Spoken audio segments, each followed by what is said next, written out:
Chers frères prêtres, chers frères et sœurs, chers amis, avec tout près de nous la relique du cœur du Saint Curé d'Ars, ce cœur qui s'est laissé façonner par le cœur du Christ Jésus lui-même.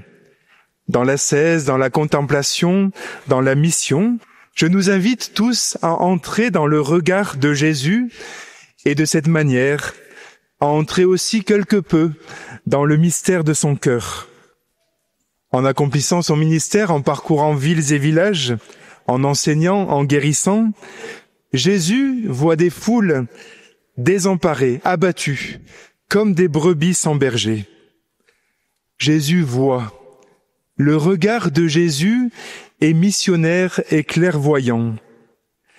Habité en permanence par la mission d'annoncer la venue du règne de Dieu, Jésus n'en demeure pas moins lucide. Chez ces hommes et ces femmes venus nombreux, il perçoit des fermetures désolantes, mais aussi quantité de possibilités d'ouverture insoupçonnées. Jésus ne désespère de personne.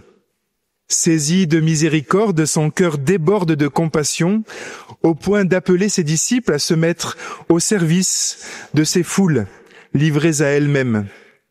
Il entre ainsi dans le projet de salut de Dieu.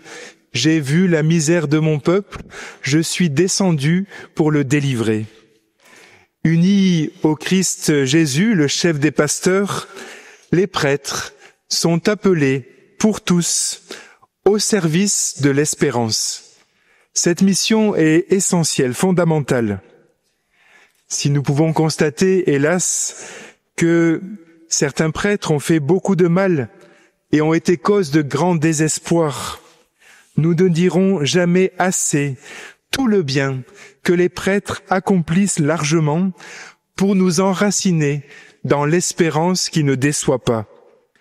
Le zèle pastoral de Saint Jean-Marie Vianney en est une illustration édifiante, pleine d'encouragement pour nous tous.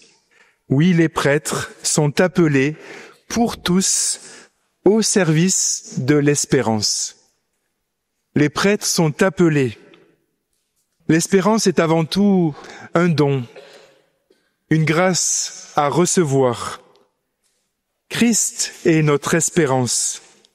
C'est lui qui ouvre la route des cœurs, c'est lui qui passe toujours devant.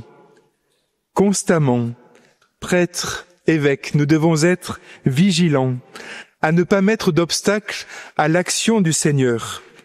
C'est à travers notre humble ministère qu'il veut se donner à rencontrer. Nous savons combien notre ministère nous dépasse. Sans moi, nous dit Jésus, vous ne pouvez rien faire. Et saint Paul, dans la première lettre aux Corinthiens, de rappeler que nous avons été appelés par Dieu, que ce qu'il y a de fou, de faible, d'origine modeste, ce qui est méprisé, ce qui n'est rien, c'est ce que Dieu a choisi.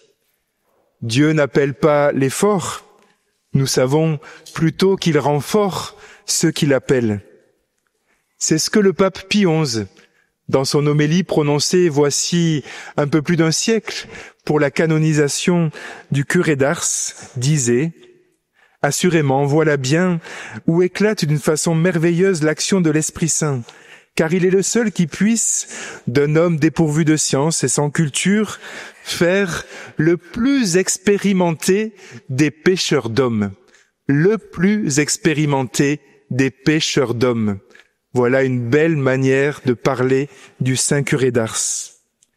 Jean-Marie Vianney avait bien perçu la nécessité de l'union au Christ dans la prière, l'adoration et au plus haut point dans la célébration du mystère de l'Eucharistie.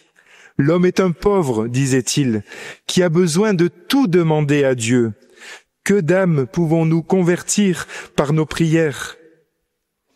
Nous avons, chers amis, chers frères prêtres, à entrer encore davantage et de manière convaincue dans une pastorale de la grâce. Le Seigneur ne cesse pas de nous en donner le signe, plutôt que de compter sur nos stratégies, nos projets pastoraux, nos initiatives, aussi importants, aussi bien pensés soient-ils. Ce qui nous empêche d'être saints, nous autres prêtres, disait le saint curé, c'est le manque de réflexion. On ne rentre pas en soi-même, on ne sait pas ce qu'on fait. C'est la réflexion, l'oraison, l'union à Dieu qu'il nous faut. Les prêtres sont d'abord appelés. Les prêtres sont appelés pour tous. Dans le livre du prophète Ézéchiel, les mauvais bergers, c'est au chapitre 34, sont décrits comme ceux qui sont des bergers pour eux-mêmes. Des bergers pour eux-mêmes. Les mauvais bergers ne s'occupent pas du troupeau. Ils ne pensent qu'à leurs propres intérêts. Ils ne prennent pas soin des brebis les plus fatiguées, les plus malades. Ils ne partent pas non plus à la recherche de celles qui se sont égarées. Et ils laissent même le troupeau complètement se disperser. Saint Jean-Marie Vianney le disait clairement à ses paroissiens, « Le prêtre n'est pas prêtre pour lui, il est pour vous. Il est pour vous comme une mère, comme une nourrice pour un enfant de quelques mois qui lui donne sa nourriture. » À l'exemple du bon pasteur, par son service de prêtre, Saint Jean-Marie Vianney a su donner la vie en abondance, et son existence même fut une catéchèse vivante. À chaque messe, prêtre, évêque, nous redisons les paroles de Jésus, prenez et mangez. À chaque messe, nous prions aussi l'Esprit Saint pour que nous devenions tous un seul corps et un seul esprit dans le Christ. Or, personne ne doit manquer à ce corps. Prêtres, nous sommes pour tous, envoyés vers tous, à commencer par ceux qui sont à la recherche constante de réponses à leurs questions de fond, ces questions qu'ils ne cessent de se poser. En revenant du jubilé des jeunes à Rome, je suis marqué par le nombre de fois où les jeunes m'ont dit « J'ai une question, je voudrais vous poser une question ». Nous assistons à une véritable recherche de signification, des significations pleines, consistantes, à un refus dans les nouvelles générations de la demi-mesure, à une soif de sens. Les lettres des catéchumènes, adolescents, jeunes adultes, le manifestent clairement. Prêtres, nous ne pouvons pas nous dérober à cette interpellation, à ce signe des temps. Nous ne pouvons pas passer à côté de ce rendez-vous. Dans son décret sur le ministère et la vie des prêtres, les pères du Concile Vatican II ont présenté les prêtres comme de véritables éducateurs de la foi, à qui il revient de former une authentique communauté chrétienne, capable de faciliter à celui qui ne croit pas un chemin vers le Christ et son Église, et de réveiller les fidèles, de les nourrir, de leur donner des forces pour le combat spirituel. Oui, chers frères, tels sont les défis que nous avons à relever ensemble, sous les vents contraires, comme le dit le pape Léon XIV, et parfois hostiles, de l'indifférentisme, du matérialisme, de l'individualisme. Dans sa lettre qu'il nous a adressée à la fin du mois de mai, à l'occasion des 100 ans des canonisations de Sainte Thérèse de l'Enfant Jésus, de Saint Jean-Eudes et du Saint Curé d'Ars, il nous a aussi encouragés. Il a encouragé tous les prêtres de France, en les remerciant du fond du cœur. Les prêtres sont appelés pour tous au service de l'espérance. Dans son encyclique Spe Salvi, Benoît XVI écrivait que l'espérance est toujours essentiellement espérance pour les autres. Espérant contre toute espérance, nous ne pouvons désespérer de quiconque. Et ceci est particulièrement vrai pour le ministère qu'accomplissent les prêtres. Devant des situations qui paraissent à vue humaine complètement bloquées ou sans faire certaines personnes, nous ne pouvons pas baisser les bras et dire « il ne s'en sortira jamais, elle est perdue ». Nous ne pouvons pas non plus nous résigner, voire pire encore, nous habituer à constater que certains de ceux qui nous sont confiés s'éloignent du Seigneur et ne parviennent même plus à discerner leurs péchés entre ce qui est mal et ce qui est bien.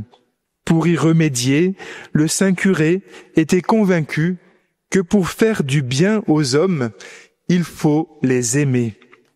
C'est par amour que le Seigneur fait de son prophète Ézéchiel un guetteur chargé d'avertir. Et ce verbe revient 6 fois dans le passage du livre d'Ézéchiel que nous avons entendu en première lecture.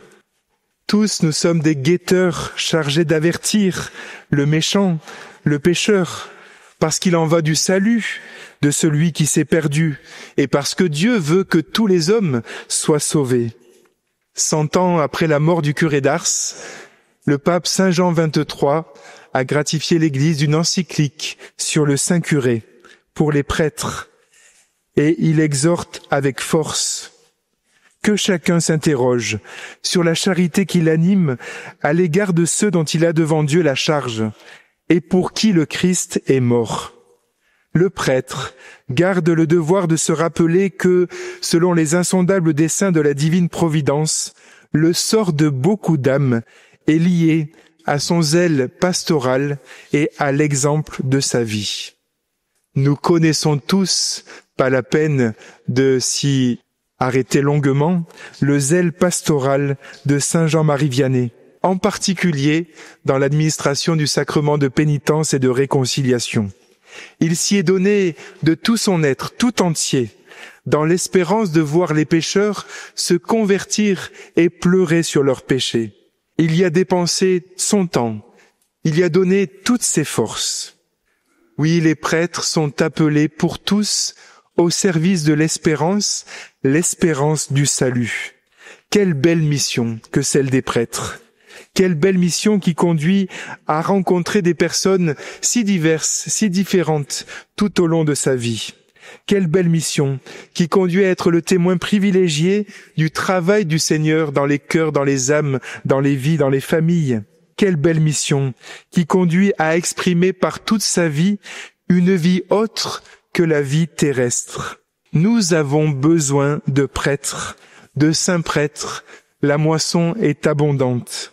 Prions donc que de nombreux jeunes découvrent la beauté, la grandeur qu'il y a à donner sa vie en devenant prêtre, en servant comme prêtre.